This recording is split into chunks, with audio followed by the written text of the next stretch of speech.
Hey guys! So today I'm here to share with you my reading goals for 2015. I recently posted my reading goals wrap up from 2014, and if you watched that video, you know that I failed just a little with accomplishing most of the goals I set for myself. But that doesn't mean I'm going to give up with setting reading goals every year. So first of all, I just quickly want to share a couple of goals that I have just solely for my channel. I plan to kind of give it a makeover this year. I don't know at what point I will be able to do this, but it is my goal to hopefully create a new intro for my channel because I'm really just tired of the one that I've had for a couple of years now. I also really want to make my channel look more professional. I want to create a new banner and maybe just come up with a new logo, or a logo in general because I don't really have one. I also really want to create a nice looking channel trailer. So now on to my actual reading goals and challenges. My first challenge that I have is of course the Goodreads reading challenge. I do this every year. In January I actually set my challenge as 75 books, but I've already bumped it up to 100 because I'm going to be reading a lot of graphic novels this year. So that'll definitely help my book count go up.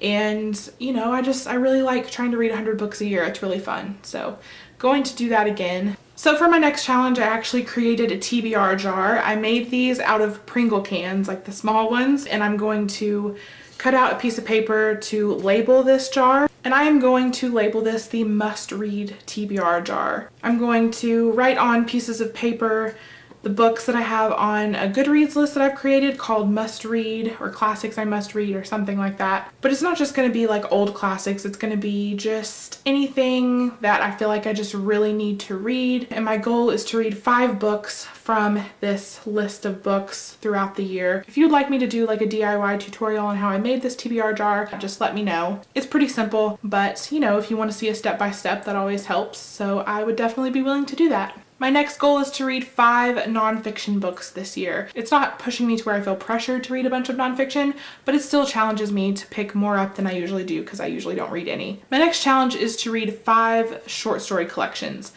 I just really want to get into those. I have not read very many, if any, at all. I think 5 would be a good number for me, especially since I have so many different challenges going on. I don't want to bombard myself. My next challenge is to read 20 graphic novels this year, and I don't think that'll be a problem at all because I am really into graphic novels right now. Maybe I should even make that number higher, I don't know, but I think I'm just going to keep it at 20 for now, but I will probably go way over that this year. This next challenge is probably my most challenging and going to be kind of the biggest one, and it is to finish 30 series this year. I think I'm probably way overdoing it, but it would just be so awesome if I could do that because I have about 60 open series right now, which is ridiculous.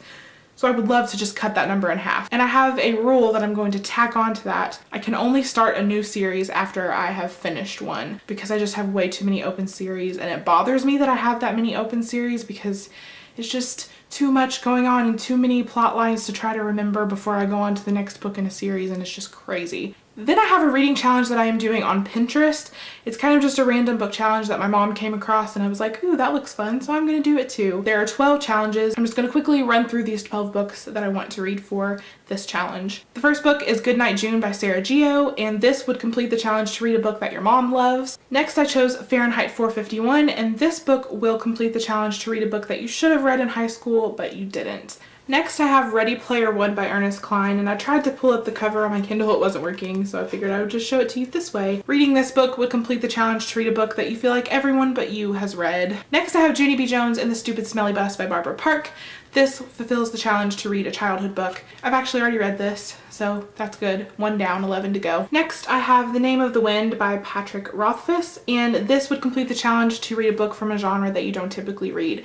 I have not read a lot of adult fantasy. I definitely want to get into that more, and this is one that I have been wanting to read for a long time. Next I have Becoming Rain by K.A. Tucker, and this would complete the challenge to read a book that is published this year. Next I have The Moon and More by Sarah Dessen, and this completes the challenge to read a book from one of your favorite authors. Next I have The 100-Year-Old Man That Climbed Out the Window and Disappeared by Jonasson. This completes the challenge to read a book that was originally written in another language. I think that it was originally written in Swedish. Next I have The Alchemist by Paulo Coelho, I believe is how you pronounce his name. And this actually completes the challenge to read a book that you've been meaning to read. Next we have The Disenchantments by Nina LaCour, and this completes the challenge to read a book that you bought just because of the cover. Next I have Go Set a Watchman by Harper Lee, and of course this is a very talked about book right now because it is a sequel to Kill a Mockingbird, and this completes the challenge to read a book that is recommended by someone who has good taste. And I recruited Cameron from Book Movie Guide to suggest a book for me because he and I are like the same person, so we obviously have similar taste. And then the last book I have for this challenge is Dark Places by Gillian Flynn, and this completes the challenge to read a book that is currently on the bestsellers list. It was when I picked this book for the challenge. Don't know if it still is, but you know, it works. So we're gonna go with it because I really want to read more Gillian Flynn this year. Like, I'm just obsessed with her ever since I read Gone Girl. And finally, we have come to the last goal, or it's really more of a rule, and that is I can only check out one library book a month.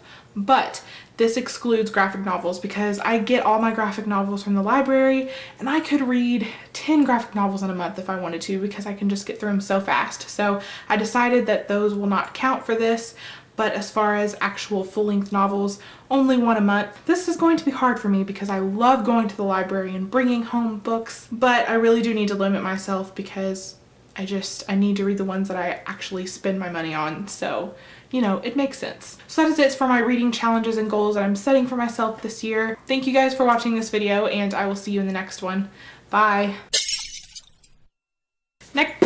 Whoa, you guys just missed that. That was so awesome. The book slipped out of my hand and then I caught it in midair. Yeah. I recently, not a word. Oh my God, I said it again. I just swear I'm not even doing that on purpose. Next I have The Alchemist by I feel pressured to read a ton of next I have the 100-Year, why can't I say that? I mean, really, it's not that hard. I can't remember what I did with my TBR jars. Hold on. This is not working out.